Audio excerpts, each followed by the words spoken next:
ළමයි දාදුරා කියලා මොකක් හරි.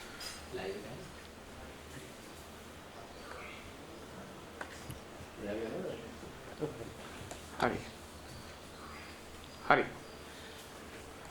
ආදරණීය මාධ්‍යවේදී සහෝදරවරුනි, අපේ පෙරටුගාමී සමාජවාදී පක්ෂය ලෙස දැන් මේ පුවත්පත් මේ මාධ්‍ය සාකච්ඡාවක් හැදෙව්වේ පවත්නා දේශපාලන තත්ත්වය විශේෂයෙන් ඊයේ ජනතා අරගලයේ ජයග්‍රහණයේ යම් සම්දිස්ථානයක් සටහන් වෙලා තියෙන මොහොතක මේ තියෙන දේශපාලන තත්ත්වය සහ ඉදිරි දේශපාලන ක්‍රියාමාර්ග කෙසේ විය යුතුද කියන සම්බන්ධයෙන් අදහස් ඉදිරිපත් කරන්න. එතකොට එකක් අපි දන්නවා මේ රටේ ජනතාව මේ ඊනියා නිදහසෙන් පස්සේ ගෙවිච්ච අවුරුදු 74 කාලයක ජනතා බලය, ජනතා පරමාධිපත්‍ය සාමාන්‍ය ක්‍රමවේදයට පිටින්, ඒ කියන්නේ මේ පාර්ලිමේන්තු මේ තියෙන ව්‍යවස්ථාවේ රාමුවට පිටින් ගිහිල්ලා, මේ තියෙන නීතිමය රාමුවට පිටින් ගිහිල්ලා ජනතාව ඊටාම සාමකාමී ලෙස ජනතා පරමාධිපත්‍ය බලය තහවුරු කරපු අවස්ථාවක්. ඒ නිසා අපි දන්නවා දැනට 2019 නොවැම්බර් මාසයේ ලක්ෂ 69ක් ඡන්ද ලබාගෙන විවිධ දේශපාලන කුමන්ත්‍රණ හරහා ඡන්ද ලබාගෙන බලයටපත් වෙච්ච විධායක ජනාධිපතිවරයෙක්. අනිත් පැත්තෙන් ඔහුට 3/2ක පාර්ලිමේන්තු බලයක් තිබුණා. 20 වෙනි සංශෝධනය හරහා සුවිශේෂ දේශපාලන බලයක් අත්පත් කරගෙන තිබුණා.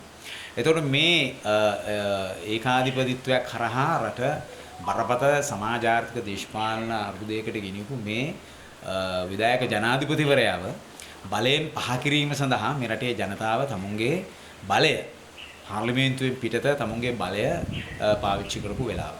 ඒ නිසා මේක ලාංකීය ඉතිහාසයේ සුවිශේෂ සම්දිස්ථානයක් වගේම ලෝක ඉතිහාසෙත් මේක සුවිශේෂ සම්දිස්ථානයක්. විශේෂයෙන් මේ තියෙන ක්‍රමවේදයන්ට මේ දීලා තියෙන මේ තියෙන අපි දැන් ගොඩක් වෙලාවට පහුගිය කාලේ මේ සාකච්ඡාව මේ සිස්ටම් එක ගැන, සිස්ටම් චේන්ජ් එක ගැන. නිසා මේ තියෙන සිස්ටම් එක, මේ තියෙන ක්‍රමවේදයට පිටින් ජනතාව අරගලය තුල සංවිධානය වෙලා ඉවසීමෙන් කාලයක් තිස්සේ සංවිධානය වෙලා ලබාගත්තු ජයග්‍රහණයක් ලෙස තමයි අපි මේක දකින්නේ. ඒ නිසා මේ අරගලයට විවිධ පාර්ශව විවිධ මට්ටම් වලින් මේකට සහභාගී වුණා.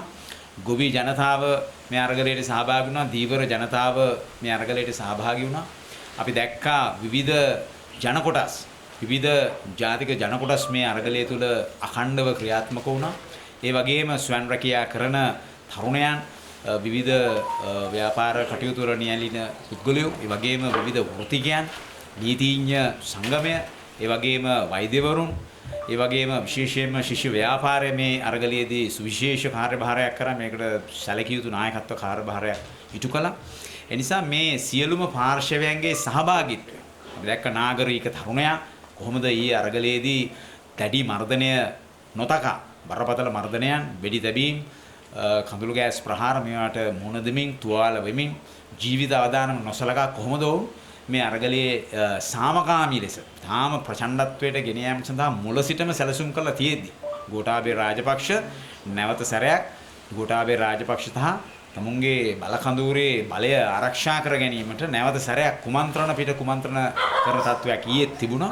නමුත් මේ සියලුම කුමන්ත්‍රණ උපායශීලීව පරද්දමින්, උපක්‍රමිකව පරද්දමින්, ඒ වගේම මේ මර්ධනය කිසිසේත්ම ගණනකට නොගනිමින් තමුන්ගේ අරමුණ වෙනුවෙන් සටන් කරපු ජනතාවක්. ඒ නිසා මේ ජයග්‍රහණය අපි දන්නවා මේ සියලු දෙනාටම අයිති, මේ රටේ සියලුම ජනතාවට මේක අයිති. පක්ෂපාත ભેදයකින් තොරව මේක සියලු දෙනාගේම ජයග්‍රහණයක්. අපි දැක්කා පහුගිය කාලේ ගෝල්ෆේස් අරගලය ආරම්භ වෙච්ච මොහොතේ සිට අඛණ්ඩව මේ අරගලය තුල මේ කටයුතු කරපු තරුණ කොටස් මේ සියලු දෙනාම මේ අරගලයේ මේ ජයග්‍රහණය ලබා ගැනීම සඳහා අඛණ්ඩව කටයුතු කළා. ඒ නිසා මේ ජනතා ජයග්‍රහණය. එතකොට දැන් අපේ අවධානයට ගන්න ඕන ඊගා කාරණය තමයි අපි මුල සිටම මේ අරගලයේ සම්බන්ධ විශ්වාසය ජනතාවට සැලකිය යුතු පමණකින් මේ අරගලයේ සම්බන්ධ විශ්වාසය ජනතාවට තහවුරු කරන උත්සාහයක හිටියා. මොකද අපි කිව්වා දිගටම පාර්ලිමේන්තුවෙන් එළිය බලයක්, දියවන්නාවෙන් එළිය බලයක්, ඒ වගේම පාර්ලිමේන්තුවෙන් එළියේ ජනතා ආණ්ඩුවක් කොහොමද සමාන්තර බලයක් නිර්මාණය කරන්න කියන එක මම හිතනවා ඒ දේශපාලන ගමනේ යම් සුවිශේෂ සම්දිස්ථානයක් ඊයේ සටහන්. ඒ නිසා දැන් හැම කෙනාම සාමාන්‍යයෙන් අපේ දෘෂ්ටිවාදයක් තියෙනවා. අපේ මේ තියෙන නීතිය, මේ පවත්නා නීතිය, මේ පවත්නා ව්‍යවස්ථා රාමුව මෙතනින් එහා මොකක්වත් කරන්න බෑ. මේ ව්‍යවස්ථා රාමුවට පිටින් කිසිම දෙයක් කරන්න බෑ. අපි දැක්ක පහුගිය අරගලේ පහුගිය මැයි 9 වෙනිදා කුමන්ත්‍රණයක් සිද්ධ වෙලා මේ අරගලයට යම්කිසි බාධාවක් සිද්ධ වෙච්ච වෙලාවේ ඒ ගෙවිච්ච මාස දෙක කාලේ සමහර දේශපාලන කණ්ඩායම් දේශපාලන පක්ෂ දැන් ඉතින් ගෝඨාභය ඉවත් කරන්න බෑ.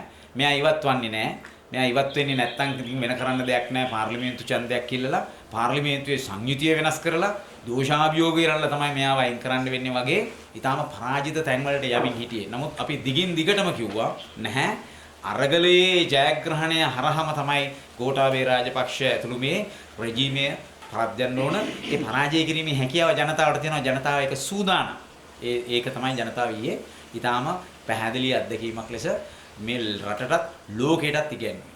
මේ ජනතා පරමාධිපත්‍ය මේ කියන නියෝජිත ප්‍රජාතන්ත්‍රවාද ඉක්මවලා තමුන්ගේ අතට බලය අරගෙන කොහොමද දුර්දාන්ත පාලකයන් වෙනස් කරන්නේ රටට ප්‍රජාතන්ත්‍රවාදයේ ආර්ථික ප්‍රසංස්කරණ ගේන්නේ කියන කාරණයට ඔවුන් ආරම්භක පියවර තිබ්බා.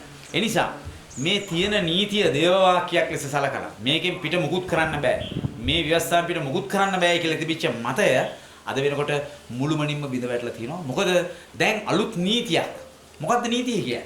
දැන් මේ ජනතාව අතර ඇති වෙලා තියෙන මේ සම්මුතිය තමයි අලුත් නීතිය. මේ ජනතාව අතර දැන් මේ ගොඩනැගිලා තියෙන සම්මුතිය තමයි අලුත් නීතිය. ඒක තමයි ඊයේ වැඩ කරේ. ඒක තමයි ජනතා ඡන්දයෙන් ශාල බලයක් අත්පත් කරගෙන තිබිච්ච ප්‍රජාතන්ත්‍ර විරෝධී පාලනයක් අවසන් කිරීම සඳහා ජනතාව තුළ ගොඩනැගිච්ච සම්මුතිය තමයි ඊයේ ක්‍රියාත්මක භාවයට ගෙනාවේ. ඒ නිසා දැන් මේ නීතිය වෙනස් කළ යුතු තත්වයක් ඇවිල්ලා තියෙන නිසා තමයි අපි දිගින් දිගටම කිව්වේ නව ව්‍යවස්ථාවක් ගෙන්න ඕන, ජනතාවාදී ව්‍යවස්ථාවක් ගෙන්න ඕන. මේ තියෙන ව්‍යවස්ථාව ප්‍රමාණවත් නැහැ. ජනතා අභිලාෂය, ජනතාවගේ උවමනාවන් මේ ව්‍යවස්ථාව තුළ ක්‍රියාත්මක වෙන්නේ නැහැ. මේ පාර්ලිමේන්තුව තුළ ක්‍රියාත්මක වෙන්නේ නැහැ. මේ මැතිවරණ ක්‍රමය තුළ ක්‍රියාත්මක වෙන්නේ නැහැ. මේ විධායක ජනාධිපති ධූරය ඇතුලේ ක්‍රියාත්මක වෙන්නේ නැහැ. ඒ නිසා මුළුමනින්ම රැඩිකල් ප්‍රතිසංස්කරණ සහිත නව ජනතාවාදී ව්‍යවස්ථාවක් ගෙනා යුතු තත්වයක් ඇවිල්ලා තියෙනවා. ඊට අදාළ බලය, ඊට අදාළ සම්මුතිය ජනතාව තුළ ගොඩනැගිලා තියෙනවා. ඒක විසින් මෙතෙක් කරන්න බෑයි කියලා කිව්ව ඊටම බරපතල භාරදූර කාර්යභාරයන් අවසන් කරලා තියෙනවා. ඒ නිසා අපි හිතනවා නව ජනතාවාදී ව්‍යවස්ථාවක් ගෙනීම සඳහා පසුබිම මේක විසින් නිර්මාණය කරලා තියෙනවා.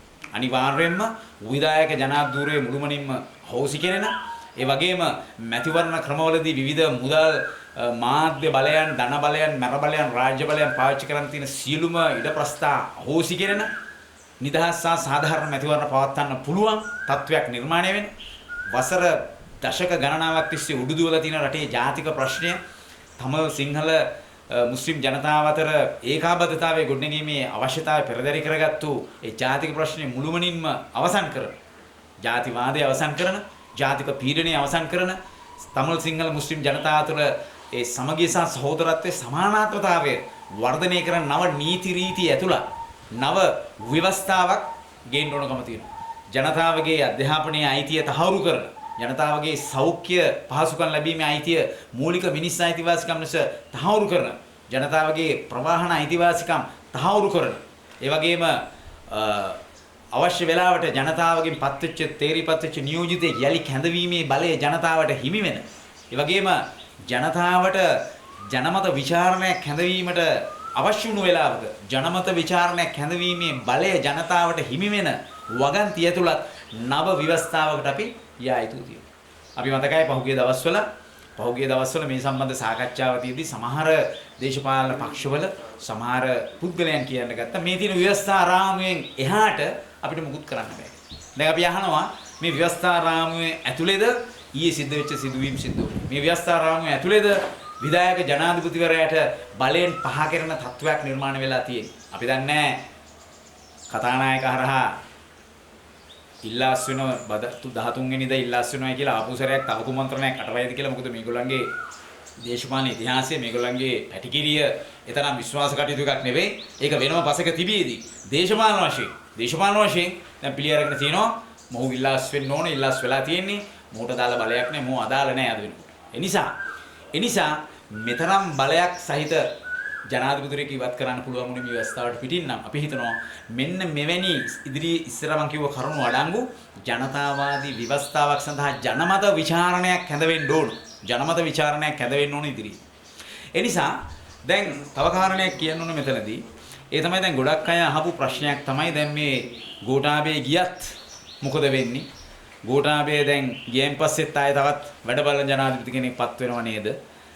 ඊට පස්සේ ආපසරයක් පාර්ලිමේන්තුවේ වැඩි විශ්වාසය දිනාගත්තු කෙනා දවස් 30ක් ඇතුළත පත් වෙනව නේද? එතකොට ආයෙත් මේ පරණ කතාවම නේද කියලා නෑ. අපි කියනවා මෙන්න මේ කාරණය ඊටාම හොඳින් වටහා ගන්න ඕනේ. ඒක තමයි දැන් මේ ජනතා අරගලය මේ දිගින් දිගට මේ පෝලිං වල දුක් විඳින්මින් පෝලිං වල මියෑදෙමින් බරපතල ආර්ථික පීඩාවකට ගොදුරු වෙමින් හිටපු ජනතාව අරගලයේ අත්හරින්න නැතුව අඛණ්ඩව මේ අරගලය තුල නිමග්න වෙමින් අවසානයේදී මේ අරගලයේ ජයග්‍රහණයකට ගෙනල්ලා තියෙනවා. මේ අරගලයේ ජයග්‍රහණය දැන් ඊයේ දවසත් එක්ක මේ අරගලයට වෙනත් දේශපාලන වටිනාකමක් දැන් හම්බෙලා තියෙනවා. මේ අරගලයට අලුත් දේශපාලන බලයක් හම්බෙලා තියෙනවා. මේ අරගලයට අලුත් සුජාත භාවයක් හම්බෙලා තියෙනවා.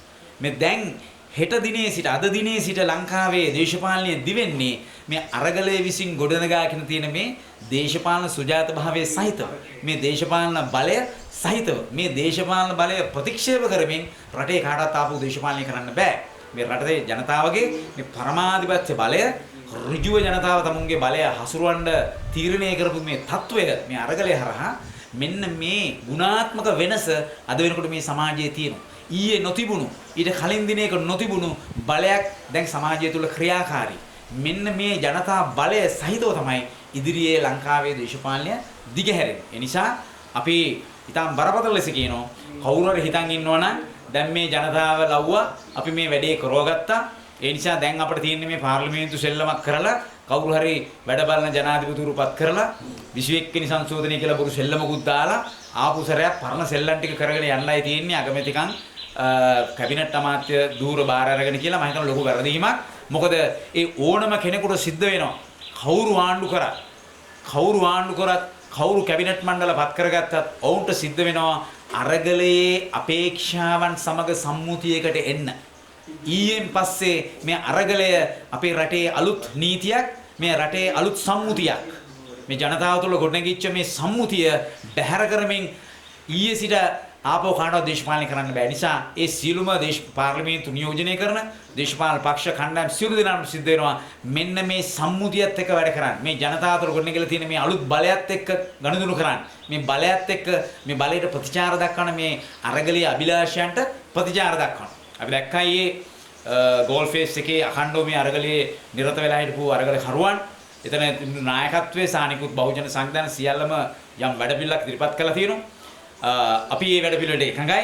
ඒ වැඩපිළිවෙලින් එහා ගිය යෝජනා පෙරටුගාමී සමාජවාදී පක්ෂයට අපිට තියෙනවා. නමුත් අඩුම තරමින් මෙන්න මේ ගෝල්ෆේස් අරගල කරුවන් හරහා ඉදිරිපත් වෙලා තියෙන මේ අරගලයට අඛණ්ඩව නායකත්ව දුන්නු පිරිස හරහා මතුවලා තියෙන මෙන්න මේ යෝජනාවලට ප්‍රතිචාර දක්වමින් ඒ අභිප්‍රායන් ඉටු කිරීම සඳහා සම්මුතිගත වෙන ආණ්ඩුවකට තමයි ඉස්සරහට කටයුතු කරන්න පුළුවන්. එහෙම නැතුව තමුන් කැමැති විදිහට ව්‍යවස්ථා කුමන්ත්‍රණ කරලා මේක ආපු සැරයක් පරණ සෙල්ලම් කරන්න පුළුවන් කමක් නැහැ. ඒ නිසා අපි දන්නවා දැන් මේ ගෝඨාභය රාජපක්ෂ ජනාධිපතිවරයාට ඉල්ලාස් වෙන්න සිද්ධ වෙලා තියෙනවා.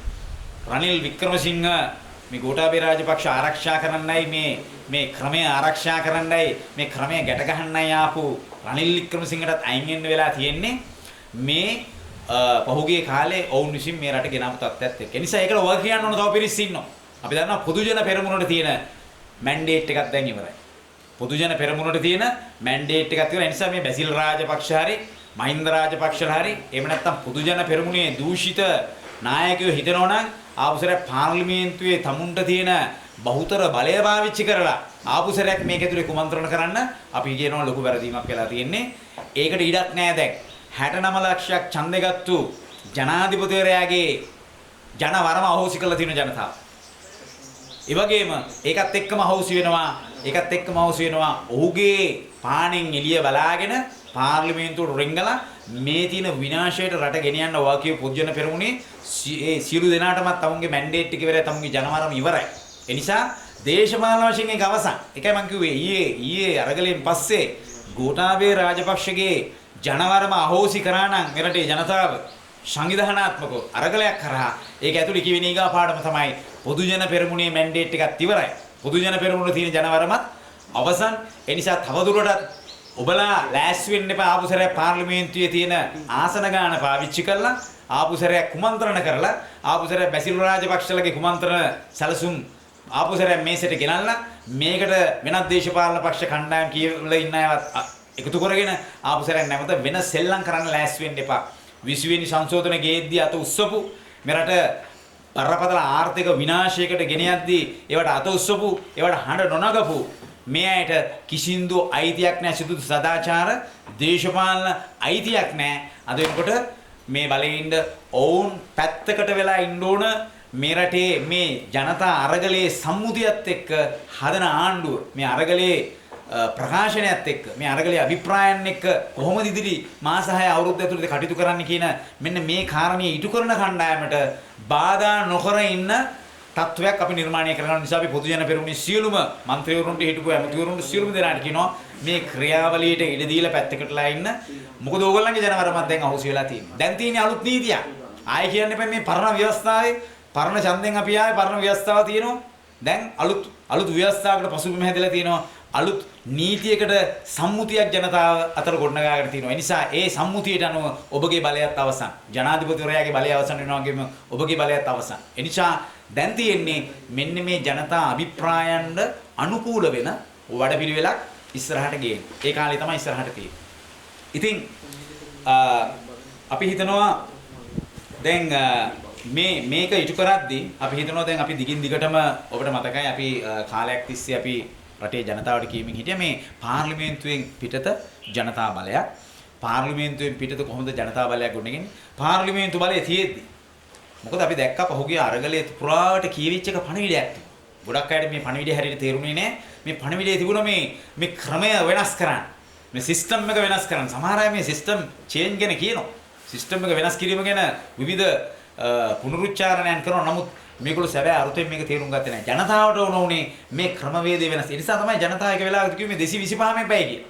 මොකද මේ පාර්ලිමේන්තු ක්‍රමයෙන් මේ විධායක ක්‍රමයෙන් මේ අධිකරණ ක්‍රමය ඇතුලේ ජනතාවගේ ජීවිතයට සාධාරණීකරණය නැහැ. ජනතාවගේ ආර්ථික සමාජ ප්‍රශ්න වලට උත්තරයක් හම්බුනේ නැහැ. ප්‍රජාතන්ත්‍රවාදය ලැබුණේ නැහැ. ඒ නිසායි මේ ක්‍රමයේ වෙනසක් ඕනේ කියලා කිව්වේ. ඒ නිසා ඒ ක්‍රම වෙනසකට අදාළ ආරම්භයක් අපි ගත යුතුව තියෙනවා.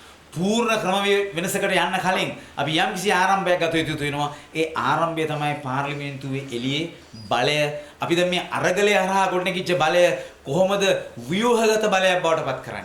කොහොමද ඒක ගම්වල, කොහොමද ඒක නගරවල, කොහොමද ඒක වැඩබිම්වල, කොහොමද ඒක ගොවිබිම්වල, දීවරබිම්වල බලයක් බවට පත් කරන්නේ?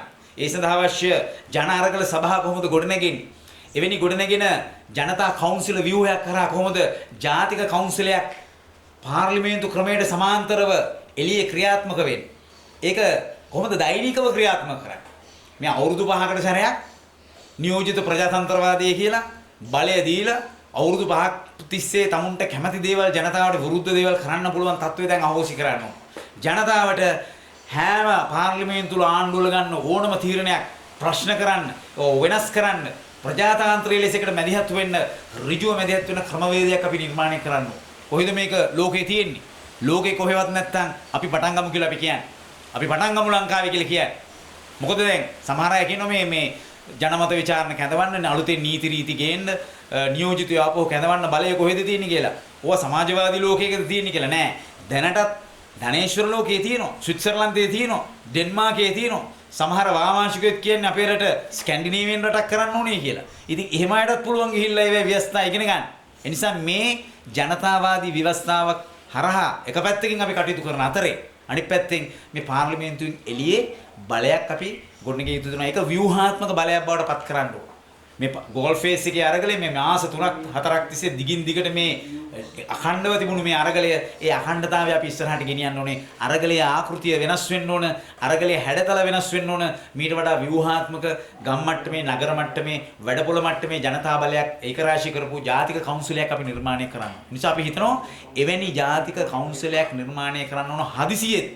දැන් මේ ඉදිරි මාස 6 ඇතුලේ, ඉසිරි වසරක් ඇතුලේ මේ සම්මුතිය ජනතා සම්මුතිය ක්‍රියාත්මක කරන පිළිවෙල මොකක්ද කියලා හරියටම තෝරා බේර දෙන්න පාර්ලිමේන්තු වලින් මෙවැනි ජනතා කවුන්සිලයක් ගොඩනගෙනවා අපි දන්නවා දැනටමත් මේ සඳහා විවිධ ජන කොටස් විවිධ වැඩ කරන ජනතා කොටස් විවිධ ගොවි ජනතාව කම්කරු ජනතා කොටස් ශිෂ්‍ය ව්‍යාපාරය වෘත්තිකයන්, නීතිඥයන්, වෛද්‍යවරුන්, ඒ වගේම විශ්වවිද්‍යාල ආචාර්යවරුන් වැනි කලාකරුවන්, මාධ්‍යවේදීන් ඔබ වැනි මේ සියලු දෙනා මේ අරගලේ කොටස් කරුණ අපි හිතනවා මේ කවුන්සිලය මෙන්න මේ සියලු දෙනාගේම සමන්විත ජාතික කවුන්සිලයක් බවට පත් වෙන්න ඕනේ. ඒකේ දෙවෙනි පියවර තමයි ග්‍රාමීය මට්ටමින් නගර මට්ටමින් මේ කවුන්සිලයට තෝරාපත් වෙන ක්‍රමවේදයක් හැදිලා පාර්ලිමේන්තුවෙන් පිට වෙනත් ජනතා බලයක් ස්ථාපිත වෙන එක. අපි හිතනවා ඒක තමයි අපේ කල්පවත්නා පිළිතුර. ඒ නිසා අපි හිතනවා මේ අරගලය අද වෙනකොට නැවතත් මම අවසාන වශයෙන් කියන්නේ මේ අරගලය ඊයේ ජයග්‍රහණය සමග අපි කියනවා මේ අරගලය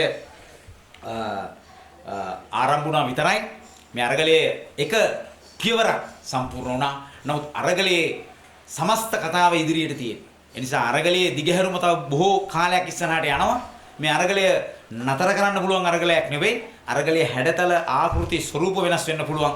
අරගලයේ ඉස්සරහට යනවා. අරගලයේ බාහිර දූර කාර්යය ඉටු කරන්න තියෙන ඉදිරියේදී. ඒ නිසා කවුරුත් දැන් අපිට මේ බලය කැමති විදිහට හසුරුවා ගන්න දැන් මේ ජනතාව උපරිම කැපකිරීම කළ ජීවිත පූජා කරලා දැන් අපි දන්නවා අදටත් ජාතික රෝහලේ කී දෙනෙක් අත්අඩංගු ඉන්නවද? මේ ජාතික රෝහලේ කී දෙනෙක් තුවාල ලැබෙමින් ඉන්නවද? ඒ වගේම මාධ්‍ය වේදීන් අපි දැක්කා ඊයේ සිරස මාධ්‍ය ආයතනයේ වැඩ කරපු සහෝදර මාධ්‍ය වේදීන්ට ප්‍රහාරයක් එල්ල වුණා. ඒ වගේම දෙරණ මාධ්‍ය වේදීන්ටත් ප්‍රහාරයක් එල්ල වුණා කියලා මාධ්‍යවල වාර්තාලා තිබුණා. නිසා අපි දැක්කා මාධ්‍ය වේදීන්ට ප්‍රහාර එල්ල වෙලා ඒ වගේම සාමාන්‍ය ජනතාව මරණීය තුවාල ලබලා තියෙනවා. පහුගිය දවස්වල මේ අරගලයේ දිගින් දිගටම අපි දැක්කා මේ ජීවිත පරිත්‍යාගයෙන් මේ කටයුතු කරේ.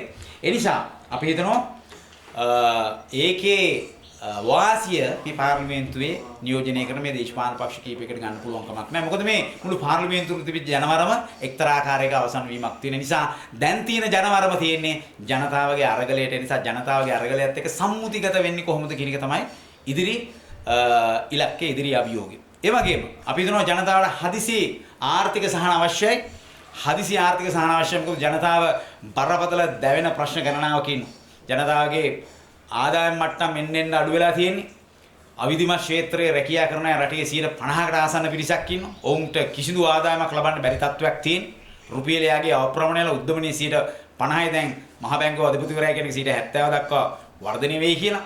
ඒ නිසා අපි කියන්නේ දැන් මේ තියෙන තත්ත්වයට වහාම ආර්ථික සහන අවශ්‍යයි. මහ බැංකුව අධිපතිවරයා කියනවා දැන් ඩොලර් විතරක් නෙවෙයි රුපියලුත් නැහැ කියලා. අපි කිව්ව රුපියල් හොයන විදිය ධන කුවේරයෝ හංගපු සල්ලි ටික ගන්න, මේ හොරගම් කරපු සල්ලි ටික ගේන්න, ඒ වගේම බදු නොගොයපු බදු වංචාකාරයන්ගේ බදු නැවත අත්පත් කරගන්න, ඒක ජනතාවට සහන දීම සඳහා පාවිච්චි කරන්න, බදු ක්‍රමය සම්පූර්ණයෙන් වෙනස් කරන්න, සාමාන්‍ය ජනතාව මත පනවලා තියෙන මේ 85% විතර බදු ක්‍රමය වෙනස් කරලා මේ බදු ප්‍රතිශතය වෙනස් කරන්න, අනුක්‍රමික බදු ක්‍රමයක් හඳුන්වා දෙන්න, සුපිරි ධනවතුන්ගෙන්, සුපිරි ධන කුවේරයන්ගෙන් විශේෂ බදු අය කරගන්නා ක්‍රමවේදයක් සකස් කරන්න. මේ සියල්ලම මේ හදිසි කෙටි කාලීන ආර්ථික වැඩපිළිවෙලේ තියෙන කරුණු. ඒ නිසා මේ ටික ඉටු කරන්න ඕන. ඊටාම ඉක්මනින් මේ ටික ක්‍රියාත්මක කළ යුතුයි. එහෙම නැතුව අපිට මේ ජනතාවගේ මේ දැවෙන ප්‍රශ්න වලට අපිට උත්තර දී ගන්න පුළුවන් කමක් නැහැ. එතකොට දැන් සමහර අය දැන් ගොඩක් වෙලාවට දැන් මේ අපි දන්නවා දැන් මේ දේශපාලන බලය සම්බන්ධ ප්‍රශ්නේදී හැම කෙනෙක්ම බලනවා මේ තමුන්ගේ පක්ෂ දේශපාලන බලය. පක්ෂ දේශපාලන බලය තමයි ඉස්සර කරගන්නේ. දැන් පහුගිය මේ ගෝඨාභය රාජපක්ෂ ජනාධිපතිවරයා බලයෙන් පහ කිරීමේ අරගලයේදීත් මේ රජීමේ බලයෙන් පහ කරන්න ගිහිච්ච අරගලයේදීත් ගොඩක් අය මේ කිව්වේ ඉක්මනින්ම ඡන්දයකට යන්න. ඡන්දකින් ජනමතය පිරික්සමු. කියන්නේ මේ තියෙන ව්‍යවස්ථාව දැනටත් කියනවා මේ පාර්ලිමේන්තු විකෘතියක් කියලා. දැනටත් මේ ජනමතය හරියට ප්‍රකාශයටපත් වෙන්නේ නැහැ කියලා කියනවා. දැනටත් මේ මැතිවරණ ක්‍රමය ඇතුළේ මේ ධන කුවේරයන් පාර්ලිමේන්තුවට එන මේ ක්‍රමවේද ගැන ගොඩක් කතා වෙනවා. නමුත් ඒ අතරම අවසරයක් මේ තියෙන ක්‍රමයෙන්ම ඡන්දයකට යන්න කියලා කියනවා. මොකද මේ පක්ෂවල දේශපාලන බලය තහවුරු කර ගැනීම සඳහා. නමුත් අපි කියනවා දැන් අපි දිගින් දිගටම කිව්වේ නෑ. ගෝඨාභය රාජපක්ෂ ජනාතර බලයෙන් පහකිරීම අරගල ඉස්සලා ජයග්‍රහණය කරමු. ඒ ජයග්‍රහණය කරන මේ මොහොත උදා කරගමු. මේ මොහොත ඇතුලේ මේ හම්බෙලා තියෙන ජන අරගලයට හම්බෙලා තියෙන සුජාත භාවය ඇතුලේ වහාම දේශපාලන ප්‍රතිසංස්කරණ, ආර්ථික ප්‍රතිසංස්කරණ ඉතාම කෙටි කාලයක් තුල සම්පූර්ණ කරමු. ඒ සඳහා ව්‍යුහය ආණ්ඩුව පැත්තෙන් හදමු. අපි එළියෙන් ඒ සඳහා ජනතා කවුන්සිලය අපි නිර්මාණය කරමු. ජාතික කවුන්සිලය අපි නිර්මාණය කරමු. ඒතර මේක තමයි අපේ යෝජනාව. ඒ නිසා අපි හිතනවා ඉදිරි කෙටි කාලය තුළ මේ වහාම මේ ජනතා අරගලයේ ඉල්ලීම් එක්ක මේ සම්මුතිගත වෙමින් ගොඩනගෙන ව්‍යුහය මේ අභිප්‍රායන් ඉටු කිරීමේ කාර්යය තමයි ඉදිරි කෙටි කාලය තුල කරන්න ඕනේ. ඒ සඳහා කරන්න පුළුවන් උපරිම මැදිහත් වීම අපි ජනතාවත් එක්ක කරනවා. ඒ වගේම ජනතාව මේ සංවිධානයලා මේ කරපු අරගලයේ මේ මැදිහත් වීමේ මේ ක්‍රියාවලිය මේ සංස්කෘතිය අපි දිගින් දිගටම රට ඇතුලේ ස්ථාවර බලයක් බවට පත් කිරීම සඳහා අපි කටයුතු කරන එක තමයි කිව්වේ පාර්ලිමේන්තුවෙන් එළියේ බලයක් ගොඩනැගීමේ ක්‍රියාවලිය මීට සමාන්තරව පවත්වාගෙන යනවා. ඒ නිසා අපි කියන්නේ රට අස්ථාවර වීම සම්බන්ධ ප්‍රශ්නයක් නැහැ. සමහර කොටස් කියනවා මේ රට අස්ථාවර වීම, අරාජික වීම ගැන නැහැ. කිසිම අරාජික වීමක් නැහැ. ඊ අපි දැක්කා. ලක්ෂ ගණන් ජනතාව ඇවිල්ලා කිසිදු දේපලයකට හානි කරන්නේ නැතුව තමුන්ට වෙඩි තියද්දි මරණීය තුවාල සිදු කරද්දි අතේ ගල් කැටයක් නැතුව ඊටම සාමකාමී ලෙස කොහොමද අරගල ජයග්‍රහණය කරන්න කියන පාඩම ලංකාවටත් ලෝකෙටත් උගන්වලා තියෙන්නේ. හැමදාම මේ රටේ ජනතාවට සමහර අය මේ විවේචනය කර අපේ රටේ ජනතාවට තේරෙන්නේ අපේ රටේ ජනතාව රැවටෙනවා. අපේ රටේ ජනතාවට ඊටම ඉක්මනින් අමතක වෙනවා කියලා නෑ. මේ රටේ ජනතාව ඔප්පු කරලා තියෙනවා. මේ රටේ ලෝකෙටම ඔප්පු කරලා තියෙනවා. කොහොමද සටන් කරන්නේ? කොහොමද ඉවසීමෙන් සටන් කරන්නේ? කොහොමද ඉවසීමෙන් සටන් කරලා ජයග්‍රහණ එකින් එක ලබා ගන්නෙ? කොහොමද පසුබයින්නේ? නැවත පෙරලා සටන් කරන්නේ කොහොමද කියන පණිවිඩය දැන් උගන්වලා තියෙන නිසා අපි මේ රටේ ජනතාවත් එක්ක අන්නේ ඒ බලය ස්ථාවර බලයක් බවට පත් කරන්න. මොන පාර්ලිමේන්තුවවත් මොන ආණ්ඩුවවත් ස්ථාවර බලයක් එළියේ කොහොමද පවත්වාගෙන යන්නේ කියන වැඩ පිළිවෙල තමයි අපි ප්‍රවේශ වෙන්නේ. බොහොම ස්තුතියි. ඔබට තියෙන ගැටලු මොන හරි තියෙනවා අපි කතා කරමු.